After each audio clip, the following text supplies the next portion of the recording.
இது விவரித்து சொல்ல முடியாத அளவுக்கு மோசமான வக்கிரங்கள். இந்த குற்றப்பத்திரிகைகள் அதை பூராவுமே பதிவு பண்ணுறாங்க. ஒரு மெசேஜ் டேபிளில் படுத்துக்கிறது, அவங்கள மெசேஜ் பண்ணி விட சொல்கிறது, அப்புறம் நிர்வாணப்படுத்தி பார்க்கறது, ஆடைகளை இருந்து பார்க்கறது, அடையாடையோடு பார்க்கறது, எல்லா விதத்திலையும் அவங்களோடு இவர் வந்து இந்த பாலியல் இச்சையை, இது ஒரு வக்கிரமான இச்சை தீர்த்து கொள்வதற்கு அந்த குழந்தைகளை, சிறுமிகள் இந்த குற்றங்களை அவர் செய்தார் என்பதற்கான ஆதாரம். இவர் தண்டிக்கப்பட்டு சிறையில் இருந்திருக்கிறாரு, வெளியே வந்திருக்கிறாரு. ஆனால் அந்த தண்டிக்கப்பட்டது பற்றிய வரலாற்றை நம்ம படித்தோம்னா அவருக்கு உடனே சலுகை வாங்கி கொடுக்குறாங்க அதிகாரிகள். இப்போ அவங்க வந்து விடுப்பில் அனுப்பிடுறது, நன்னடத்தையில் போகிறது. அதே போல் குற்றங்களில் சம்மந்தப்பட்டவர்கள்லாம் கடுமையான சிறை தண்டனையில் சிறையில் இருக்கும்போது இவர் ஒப்புக்கு தான் அதெல்லாம். சில இடத்துல குற்றங்களை ஒத்துக்கொள்கிறார். அமெரிக்காவில் ஒரு பழக்கம் என்ன உண்டுன்னா, நீங்கள் குற்றத்தை ஒப்புக்கொண்டு குறைந்த தண்டனை வாங்கி கொள்ளலாம். மோடி ஒரு மின்னஞ்சல் அனுப்பினார்னோ, மோடி இந்த எப்ஸ்டீனோட பேசினார்னோ இதுவரை வரல, இனி வரலாம். ஏன்னா அவங்கெல்லாம் அப்படி செய்ய மாட்டாங்க. அதுக்குன்னு அவங்க வந்து தூதர்கள் வைத்து தானே பண்ணுவாங்க. நீங்கள் அப்படி வந்தால் கூட அவர் சொல்லுவார், நான் போய் அவளை என்ன முட்டாளா செய்வேன் நான். அனில் அம்பானி, அந்த அண்ணன் தம்பியில் இளையவர். இந்த அனில் அம்பானி ரிலையன்ஸ் குழுவை சேர்ந்தவர். அவர் வந்து மோடிக்கு ரொம்ப நெருக்கமானவர். அந்த அம்பானிக்கு எப்ஸ்டீனுக்கும் ஒரு நெருக்கம் இருக்கு.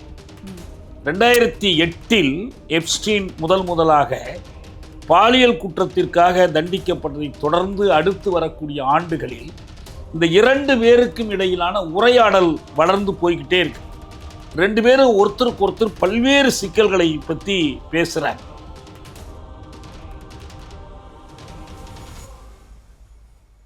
நிம்மதி ப்ராப்பர்ட்டி மேனேஜ்மெண்ட். கான்டாக்ட் 7667008999. நலம் தரும் நல்லார் சித்த மருத்துவமனை. இதய நோய், சர்க்கரை நோய், பக்கவாதம், சிறுநீரக பிரச்சனை, தண்டுவடம் மற்றும் மூட்டு பிரச்சனைகளுக்கு மிகச்சிறந்த மருத்துவமனை. கிருஷ்ணகிரி, சென்னை மற்றும் மதுரை. தொடர்புக்கு 8807666117 மற்றும் 8807666118. ஃபோர்த் எஸ்டேட் தமிழ் நேயர்களுக்கு வணக்கம். இன்றைய நேர்காணலில் நம்மோடு இணைந்திருக்கிறார் தமிழ் தேசிய விடுதலை இயக்கத்தின் பொதுச் செயலாளர் தியாகு அவர்கள். வணக்கம் ஐயா. வணக்கம். இப்போ உலகம் முழுக்க இப்போ பெரும் பேசும் பொருளாக மாறி இருக்கிற விஷயம் என்ன அப்படின்னா, எப்ஸ்டைன் ஃபைல்ஸ் பற்றி தான் பேசிட்டு இருக்காங்க. இந்த நபர் வந்து ஒரு பாலியல் குற்றவாளி, கைது செய்யப்பட்டிருக்காரு. இவர் பெரும் தலைவர்கள், அதாவது குறிப்பாக சொல்லணும்னா இப்போ ட்ரம்ப்பாக இருக்கட்டும், மோடியாக இருக்கட்டும், இவங்க பேர்லாம் இந்த எப்ஸ்டீன் ஃபைல்ஸில் வந்து இடம் பெற்றிருக்கு. எலன் மாஸ்க், அப்புறம் ஸ்டீஃபன் ஹாக்கிங், இந்த பேர்ல இவங்களுடைய பேர்லாம் அதில் இடம் பெற்றிருக்கு. இதனுடைய பின்னணி என்ன? இவர் வந்து ஜெஃப்ரி எப்ஸ்டீன் என்பது அவருடைய முழு பேர். அவர் இறந்துட்டார், இப்போ இல்லை அவர். ஆனால் அவர் இருக்கிற காலத்தில் அவர் மீது சில வழக்குகள் நடைபெற்றது. அவர் மீது அமெரிக்காவில் ஒரு நீதிமன்றத்தில், அதாவது நியூயார்க் தெற்கு மாவட்ட நீதிமன்றத்தில் தொடரப்பட்ட வழக்கினுடைய குற்றப்பத்திரிகை இது. இதில் நான் வச்சுருக்கேன். இதில் வந்து அவங்க என்ன பண்ணுறாங்கன்னா, அவர் மீதான குற்றப்பத்திரிகைகள் அவங்க சொல்கிறது, இந்த குற்றச்சாட்டு என்னென்னா செக்ஸ் டிராஃபிக்கிங் கான்ஸ்பிரசி, பாலியல் தொழில் செய்வது. அதாவது இந்த பாலியல் தொழிலில் ஈடுபடுறவர்களை வாங்கி மற்றவர்களுக்கு சப்ளை பண்ணுறது, வழங்குறது, அதுக்கு கட்டணம் பெற்றுக்கொள்வது, அவங்களுக்கு காசு வாங்குவது. இவர் ஜெஃப்ரி எப்ஸ்டீன் எப்படின்னா, அவருக்கு வந்து ஃப்ளோரிடாவில் ஒரு மாளிகை இருக்குது, வீடு இருக்குது. நியூயார்க்லேயே ஒரு வீடு இருக்குது. இந்த வீட்டில் ரெகுலராக அவர் என்ன பண்ணுறாருன்னா, 13 வயதிலிருந்து 18 வயதுக்குட்பட்ட, அதாவது பொதுவான பாலியல் தொழில்னா வயது வந்தவர்களை பயன்படுத்துறது.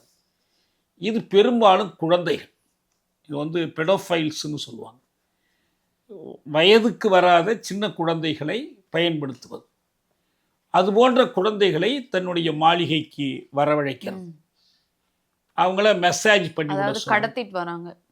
கடத்திட்டுல காசுக்கு டாலர், நூற்றுக்கணக்கான டாலர்கள் ஒவ்வொருத்தரும். எதுவும் கடத்துனாங்கங்கிற மாதிரி குற்றச்சாட்டு இல்லை. இவற்றை சில ஊழியர்கள் இருப்பாங்க, அவங்க இந்த பிடிச்சிட்டு வருவாங்க, ஆட்களை பிடிச்சிட்டு வருவாங்க. பிடிச்சிட்டு வரும்போது இவர் அவங்களுக்கு நிறைய பணம் கொடுப்பார். முதல்ல அவங்களையே நேரடியாக பயன்படுத்துவார். இவருடைய பாலியல் வக்கிரங்களுக்கு அது விவரித்து சொல்ல முடியாத அளவுக்கு மோசமான வக்கிரங்கள்.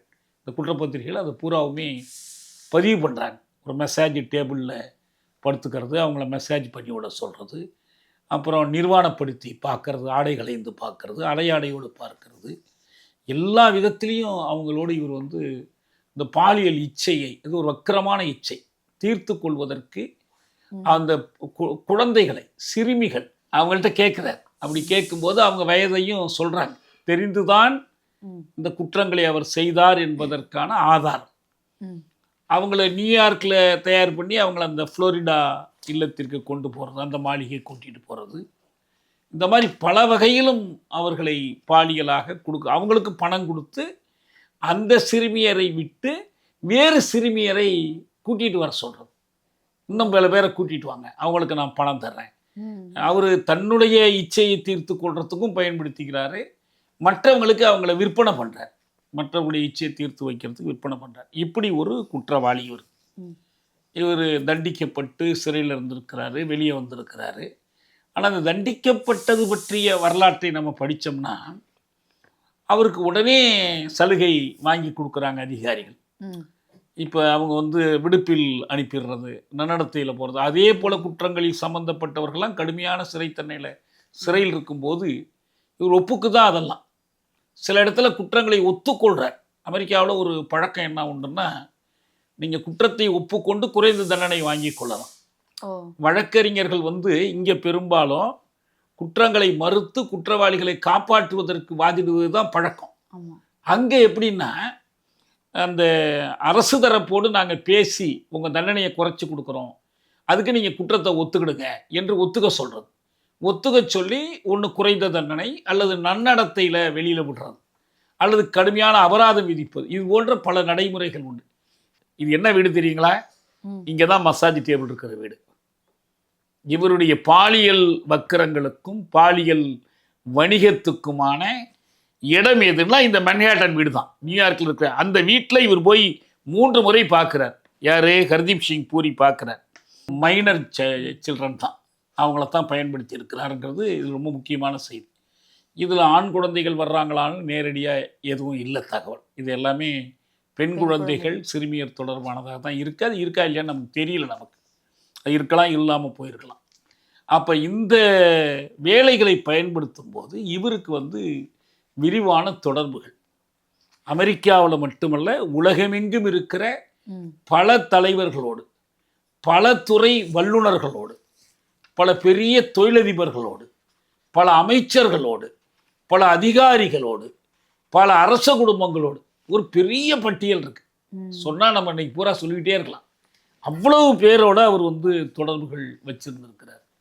அந்த மாதிரி வரும்போது தான் என்ன நடக்குதுன்னு சொன்னால், அமெரிக்க அதிபர் டொனால்ட் ட்ரம்ப்போடு அவருக்கு ரொம்ப நல்ல நட்பு இருந்திருக்கு. நட்பு இருந்தது மட்டுமல்ல, ட்ரம்ப்பே இவரை பற்றி ஒரு வேடிக்கை என்னன்னா, இந்த கோப்புகள், இந்த அவர் எழுதிய கோப்புகள் மெயினாக என்னன்னா மின்னஞ்சல், அவருக்கு அவரே இமெயில் பண்ணிக்கிறார். அவர் பண்ணுறதும் இருக்குது, மற்றவங்களுக்கு எழுதுறதும் இருக்குது, எல்லாத்தையும் ரெக்கார்ட் பண்ணி வச்சுக்கிறாருன்னு நினைக்கிறேன். அப்படி ரெக்கார்ட் பண்ணி வைக்கும்போது இதை வெளியிடாமல் வச்சுருந்தாங்க நீதித்துறை. இது ட்ரம்ப் ஆட்சிக்கு வந்த பிறகு தான் இதை வெளியிட்டாகணும்னு ஒரு சட்டம் இயற்றுறாங்க. இதுக்கு இல்லாமல் பொதுவாக இந்த ஆவணங்களை வந்து டீக்ளாசிஃபை பண்ணுறதுன்னு சொல்லுவாங்க, ரகசியமற்றவை என்று ஆக்கி அதை வெளியிடுறது. அப்படி வெளியிட்ட போது தான் இந்த செய்திகள். இந்த 2017 ஜூலையில் இஸ்ரேலுக்கு பிரதமர் மோடி போனது, இதுதான் இங்கே மையமாக இருக்கிற விவாதம். அதுக்கு முன்னால் நடந்தது என்ன, பின்னால் நடந்தது என்ன? முன்னால் வந்து எப்ஸ்டீன் எப்படி மெயிலெலாம் இவர் வரப்போகிறாரு, நம்ம வழிக்கு வந்துட்டாரு, நம்ம ஹீ இஸ் ஆன் போர்டு என்று செய்தி கொடுக்கறதும், இவர் போனதுக்கு பிறகு இந்த பாலத்தீனத்துக்கு எதிராக பேசுறது, இஸ்ரேலுடனான இந்திய வணிகம் பன்மடங்காக பெருகுவது, இது எல்லாமே வந்து இந்த கடிதங்களுக்கு ஒத்த மாதிரி இருக்கு. முன்னால் நடந்தது, பின்னால் நடந்தது. இந்த ஒரு செய்தியை தவிர இந்த இமெயிலில் சொல்லப்பட்டிருக்கிற மற்ற அந்த குறிப்பால் உணர்த்துகிற செய்திகள், இப்படி சொல்கிற ரெல்யூஷன்ஸ், ஜாடமாடையாக சொல்கிறது எல்லாமே ஒரு தண்டிக்கப்பட்ட குற்றவாளியினுடைய குப்பை நினைவுகள். அவன் எதையோ அசை போடுறான், அதை கக்குறான், அதை எப்படி நம்புறது? ஏன்னா அவர் உயிரோடு இல்லை, உயிரோடு இருந்தால் தான் அவர் மறுக்க முடியும் அப்படின்னு சொல்லி அது வெறும் குப்பை என்று அதை அலட்சியப்படுத்தி தான் இந்திய அயலுறவுத்துறை அமைச்சகத்தினுடைய பேச்சாளர் ரந்தீர் ஜெய்ஸ்வால் அறிவிச்சிருக்கிறார். எப்ஸ்டீனுக்கும் ட்ரம்ப் எப்ஸ்டீனுக்கும் ட்ரம்ப்புக்குமே போட்டி வருது. அந்த போட்டியில் தான் அவங்களுக்குள்ள தகராறு வந்து பிரிஞ்சிடுறாங்க. இவர் வந்து $40 மில்லியன் ஏலம் எடுக்க பார்க்குறாரு. ட்ரம்ப் வந்து 41 மில்லியனுக்கு அதை எடுத்துடுறாரு. 4 வருஷம் கழிச்சு அவர் இன்னொருத்தர், ஏன்னா ட்ரம்ப்பே ஒரு பெரிய முதலாளி, ஒரு வணிகர், நல்லா தெரிஞ்சிருக்கணும் நமக்கு. முன்னாடி பிஸ்னஸ் மேனாக இருந்தவர் தான். இது ட்ரம்ப் பற்றி. சரி, இது போல் இன்னும் பல தலைவர்கள், நான் சொன்ன மாதிரி ஒரு நீண்ட பட்டியல் இருக்குது. நார்வேயினுடைய பட்டத்து இளவரசர், இன்னும் வந்து பில் கிளின்டன், பழைய அதிபர்கள், கிளின்டனோட தொடர்பு, கிளின்டனுடைய மனைவியோட தொடர்பு, இவங்க எல்லோரோடையும் இவருக்கு வந்து பழக்கம் வைத்திருக்கிறார். மார்க் ஜுகன்பெர்கோட தொடர்பு, உடி ஆலனோட தொடர்பு, இப்படி நிறைய ஒரு பட்டியல் இருக்குது. உலகத் தலைவர்கள் எல்லோரோடையும் பட்டியல் இருக்குது. இவங்க எல்லோரோடையும் இவர் என்ன பண்ணார், நட்பாக இருந்தாரா, உறவாக இருந்தாரா, அவங்களுக்கு வேறு ஏதாவது இவர் காரியங்கள் செய்து கொடுத்தாரா, இது போன்ற கேள்விகள்லாம் இருக்குது. இந்த பின்னணியில் தான் இந்த லட்சக்கணக்கான மின்னஞ்சல் வெளிவந்த போது, அந்த மின்னஞ்சல் கடிதங்களை படிக்கும்போது சில மின்னஞ்சல் கடிதங்கள் இந்தியா தொடர்பானவையாக இருக்குது. அதுதான் நமக்கு இங்கே இருக்கிற முக்கியமான கவலை. என்ன கேளுங்க நீங்கள் அது குறித்து. இப்போ மோடி அவர்கள் குறித்து அதில் என்ன வந்திருக்கு அப்படின்னா, அவருடைய புகைப்படமோ வீடியோவோ வெளியில் வரல. ஆனால் அவர் ஏதோ இன்ஸ்ட்ரக்ஷன் கொடுத்ததாகவும், எப்ஸ்டீன் அவர்கள் மோடி அவர்களுக்கு 2017ஆம் ஆண்டு ஒரு இன்ஸ்ட்ரக்ஷன் கொடுக்குறாரு. இஸ்ரேலுக்கு நீங்கள் போகணும், அங்கே ஆடி பாடி மகிழ்ச்சியாக வச்சுக்கணும் அப்படின்ற மாதிரி ஏதாவது இன்ஸ்ட்ரக்ஷன். இது வரைக்கும் மோடி ஒரு மின்னஞ்சல் அனுப்புனாருனோ, மோடி இந்த எப்ஸ்டீனோட பேசினார்னோ இதுவரை வரல. இனி வரலாம். ஏன்னா அவங்கெல்லாம் அப்படி செய்ய மாட்டாங்க. அதுக்குன்னு அவங்க வந்து தூதர்கள் வைத்து தானே பண்ணுவாங்க. நீங்கள் அப்படி வந்தால் கூட அவர் சொல்லுவார், நான் போய் அவளை என்ன முட்டாளா செய்வேன் நான். இப்போ ஏற்கனவே பஞ்சாப் நேஷ்னல் பேங்க்கில் எக்கச்சக்கமான மோசடி செய்துவிட்டு தப்பிச்சு போன ஒருத்தர், அந்த முக்குல் பாய்னா என்னமோ வருவாங்க. அவங்களாம் இப்போ நாட்டை விட்டு எப்படி இந்த இவர் போனார் பாருங்க, நம்ம இந்த இது வச்சிருக்கிறாரு, சாராய கடை வச்சிருந்தாரு, கிங்ஃபிஷர் விஜய் மல்லையா. அப்புறம் இன்னொரு மோடி ஒருத்தர் இருப்பார், அவர் நீரவ் மோடி. இவங்கெல்லாம் வெளிநாட்டில் போய் தப்பிச்சு வாழ்கிறாங்க. ஏதோ அவங்களெல்லாம் பிடிச்சிட்டு போகிறாங்களான்னு சொன்னாங்க. அதெல்லாம் நடக்கான்னு தெரியும். மோடி வெளிநாட்டில் விருந்துகளில் அவங்கள சந்திக்கும் போது முகுல்பாய்னு அந்த முகுலோட அவர் கொஞ்சிறது, இவங்களோடையெல்லாம் அவர் நெருங்கிய நண்பராக இருக்கார், இவரோட உறவில் இருக்கிறாங்க. இன்னொன்று நமக்கு என்ன தெரியும்னா, இந்த 2014 10க்கும் மேற்பட்ட ஆண்டுகளில் இவர் ஆட்சி பொறுப்பில் இருக்கும்போது அவர்களை திருப்பி கொண்டு வருவதற்கோ, அந்த கருப்பு பணத்தை கைப்பற்றுவதற்கோ அக்கறையோடு கூடிய எந்த முயற்சியுமே நடைபெறலை. இப்போ அவங்களோடலாம் இவருக்கு இருக்கிற நேரடி தொடர்பை அவரே மறுக்க முடியாது. இங்கே எப்படின்னு சொன்னால், இவருக்கு ரொம்ப நெருங்கிய நண்பர்களாக இருக்கக்கூடியவர்கள் அம்பானி, அதானி, இந்த மாதிரி உள்ளவங்க இருக்காங்க. இதில் குறிப்பாக அனில் அம்பானி, அந்த அண்ணன் தம்பியில் இளையவர். இந்த அனில் அம்பானி ரிலையன்ஸ் குழுவை சேர்ந்தவர். அவர் வந்து மோடிக்கு ரொம்ப நெருக்கமானவர். அந்த அம்பானிக்கும் எப்ஸ்டீனுக்கும் ஒரு நெருக்கம் இருக்கு. 2008 எப்ஸ்டீன் முதலாக பாலியல் குற்றத்திற்காக தண்டிக்கப்பட்டதை தொடர்ந்து அடுத்து வரக்கூடிய ஆண்டுகளில் இந்த 2 பேருக்கும் இடையிலான உரையாடல் வளர்ந்து போய்கிட்டே இருக்கு. 2 பேரும் ஒருத்தருக்கு ஒருத்தர் பல்வேறு சிக்கல்களை பற்றி பேசுகிறாங்க. அப்போ இந்தியாவுக்கு வரக்கூடிய அமெரிக்க தூதுவர்களை எப்படி சரி கட்டுவது, இதெல்லாம் கூட அவங்களுடைய ஒரு என்ன. அம்பானிக்கு அதுக்கு என்ன இருக்குது, அம்பானி என்ன பிரதமராக, அயல்துறை அமைச்சர், அதெல்லாம் கிடையாது. அதே போல் உயர் அமெரிக்க அதிகாரிகளை ட்ரம்ப் சந்திப்பதற்கு ஏற்பாடுகள் செய்யணும். இதெல்லாம் யார் நடத்துகிற பேச்சுவார்த்தை, இமெயில்னா அனில் அம்பானி எப்ஸ்டீனோட பேசுகிறார், ட்ரம்ப்போட இல்லை. அப்போ எப்ஸ்டீனுக்கு எந்த அளவுக்கு செல்வாக்கு இருக்குன்னா, அமெரிக்காவினுடைய அயலுறவுத்துறை அதிகாரிகள், அமெரிக்காவிலிருந்து அனுப்பப்படுகிற இந்தியாவுக்கான தூதுவர்கள், அமெரிக்க உயர் அதிகாரிகள், இவர்களோடெல்லாம் பேசுவதற்கும் இவர்களை மோடியோடு உறவு கொள்ள வைப்பதற்குமான செல்வாக்கு அவருக்கு இருக்கிறதுனால தான் அனில் அம்பானி அத்தனை மெயில் அழி அனுப்புகிறார். ரொம்ப கரெக்டாக ஒரு நிகழ்ச்சி ஒன்று சொல்கிறாங்க. ட்ரம்ப் பதவி பொறுப்பேற்கிறார் முதல் முறை 2017 இருக்கிறார்னு நினைக்கிறேன். இந்த பதவி பொறுப்பேற்று 2 மாதம் கழித்து 2017 மார்ச் 16 அவருக்கு ஒரு செய்தி அனுப்புகிறாரு அனில் அம்பானி. அந்த அம்பானியில் அவர் என்ன சொல்கிறாருன்னா, தலைமை உங்கள் உதவியை நாடுகிறது. அம்பானி தலைமைன்னு சொன்னால் யாரை சொல்வார்? Leadership is asking for your help. எதுக்கு? ஜெரட் கூஷ்னர், ஸ்டீவ் பேனான் இவங்கெல்லாம் வந்து ட்ரம்பினுடைய நெருங்கிய வட்டத்தில் உள்ளவங்க. ட்ரம்ப் வட்டத்தில் இருக்கிற முக்கியமானவர்களோடு தொடர்பு கொள்வதற்கு தலைமை உங்களிடம் உதவி கோருகிறது. இது யார் அனுப்புகிற மெயில்? இது தேதியோடு வந்திருக்கு. இது அனில் அம்பானி அனுப்புகிறார். எப்ஸ்டீன் வந்து அம்பானிக்கு ஒரு கடிதம் அனுப்புகிறார். ஏன்னா அமெரிக்கா, இஸ்ரேல் இது எல்லாத்துக்கும் ஒன்றுக்கு ஒன்று நெருக்கமான தொடர்பு உண்டு. வெளிப்படையான ஒரு ஒப்பந்தமே இஸ்ரேல், அமெரிக்கா, இந்தியா, ஐக்கிய அரபு அமீரகத்தோடு உண்டு. அதாவது U2I2ன்னு அந்த ஒப்பந்தத்துக்கு பேர். U2னா United States of America, United அரபு எமிரேட்ஸ், யூ. ஐன்னா இந்தியா, இஸ்ரேல். இது வெளிப்படையான செய்தி. இஸ்ரேல் தொடர்பான இந்தியாவினுடைய கொள்கைகள் என்ன, எப்படி கடைப்பிடிக்கும், இதெல்லாம் நமக்கு எல்லாருக்குமே நல்லா தெரிஞ்ச விஷயம். பழைய நிலைமையெல்லாம் இல்லை. அப்படி இருக்கும்போது எப்ஸ்டீன் வந்து அம்பானிக்கு எழுதுகிறாரு, இந்த இஸ்ரேலினுடைய அந்த யுக்திகளை திருத்தி அமைப்பது பற்றி விவாதங்கள் நடைபெறுகின்றன.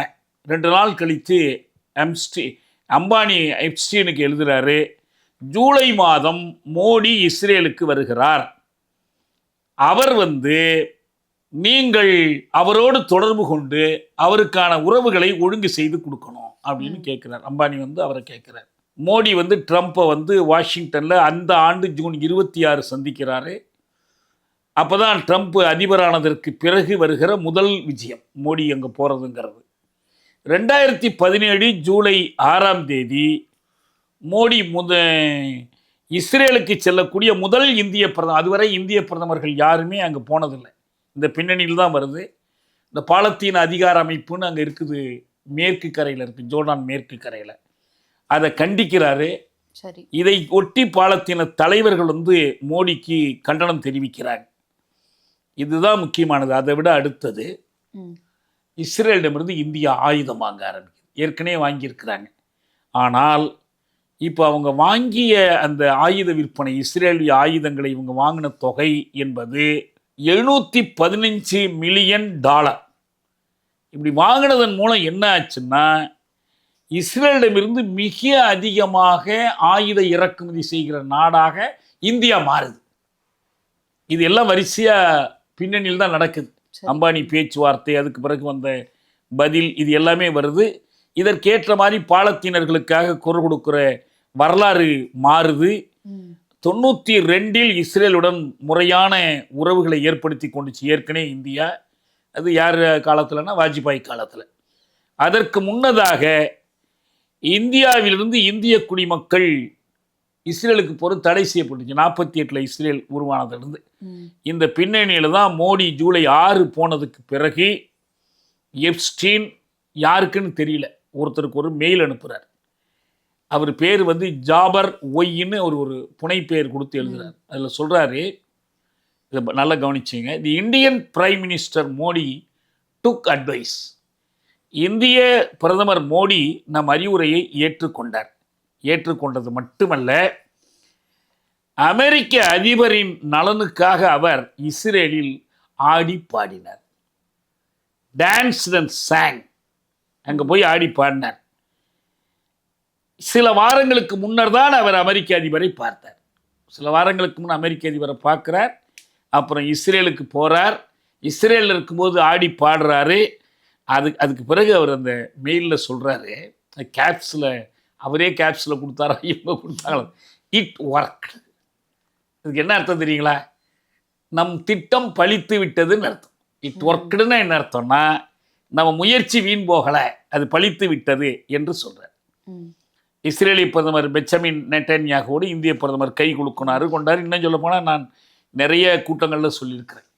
நெட்டன்யாகு தேர்தலில் நிற்கும் போது மோடியோடு கை குலுக்குகிற படத்தை ஒரு பெரிய பதாகையாக வைத்து மோடியின் நண்பர் நெட்டன்யாகுவுக்கு வாக்களியுங்கள்னு சொல்லி இஸ்ரேலிய தேர்தலில் கேட்டாங்க. இந்த நெருக்கமெல்லாம் வருது. இந்த நெருக்கத்தை உருவாக்குவதில் அம்பானிக்கும் எப்ஸ்டீனுக்கும் இடையில் நடந்த இந்த உரையாடலுக்கு ஒரு பங்கு இருக்கு.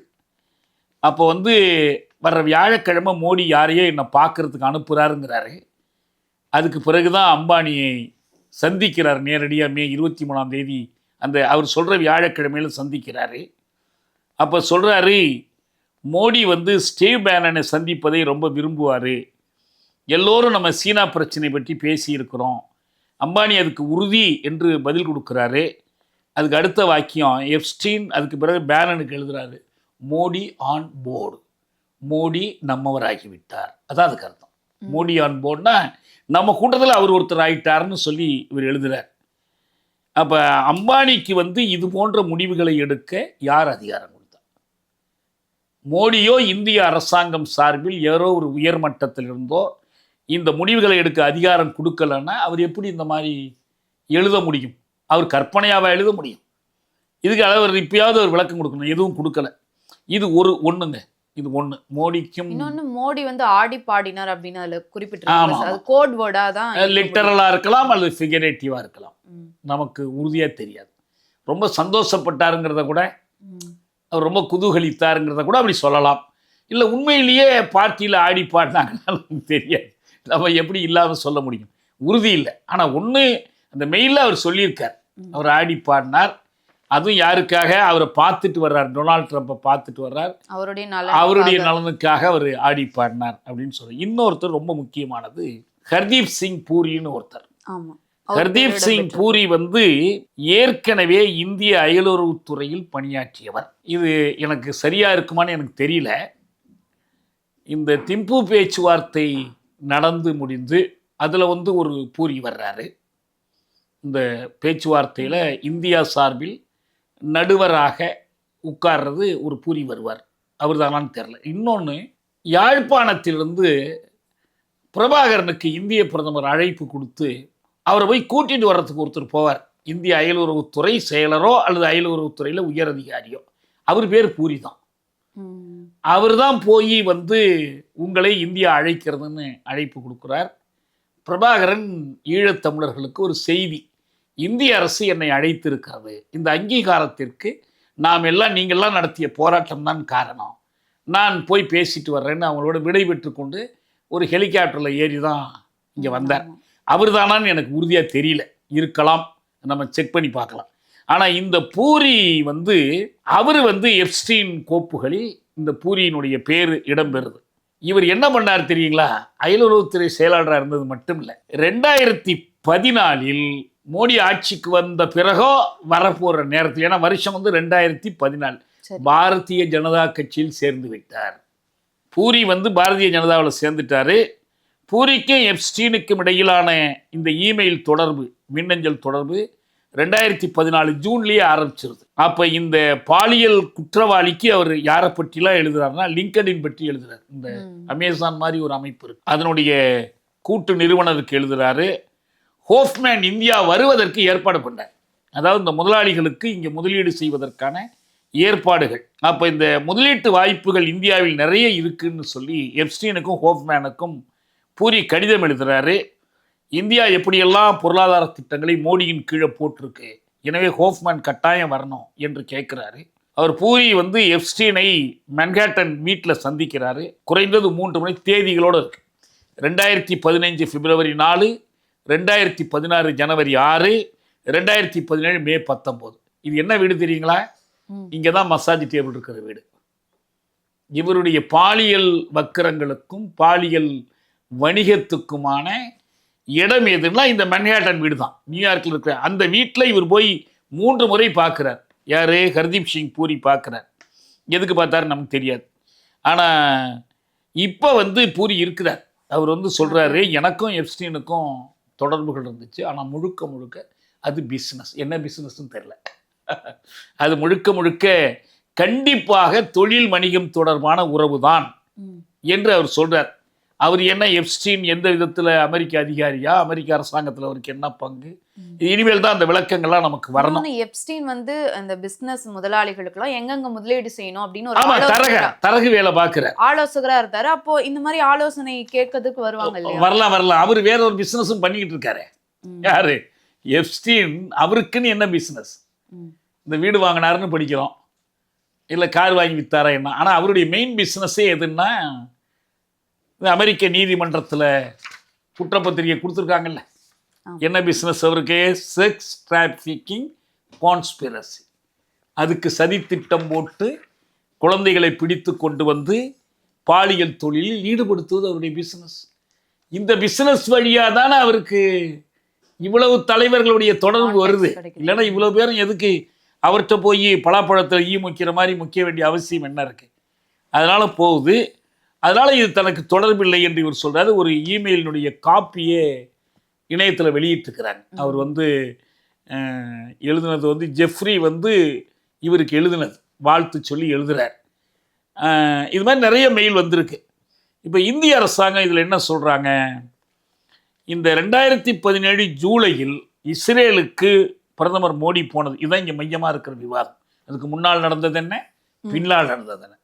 முன்னால் வந்து எப்ஸ்டீன் எப்படி மெயிலெலாம் இவர் வரப்போகிறாரு, நம்ம வழிக்கு வந்துட்டாரு, நம்ம ஹீ இஸ் ஆன் போர்டு என்று செய்தி கொடுக்கறதும், இவர் போனதுக்கு பிறகு இந்த பாலத்தீனத்துக்கு எதிராக பேசுறது, இஸ்ரேலுடனான இந்திய வணிகம் பன்மடங்காக பெருகுவது, இது எல்லாமே வந்து இந்த கடிதங்களுக்கு ஒத்த மாதிரி இருக்கு. முன்னால் நடந்தது, பின்னால் நடந்தது.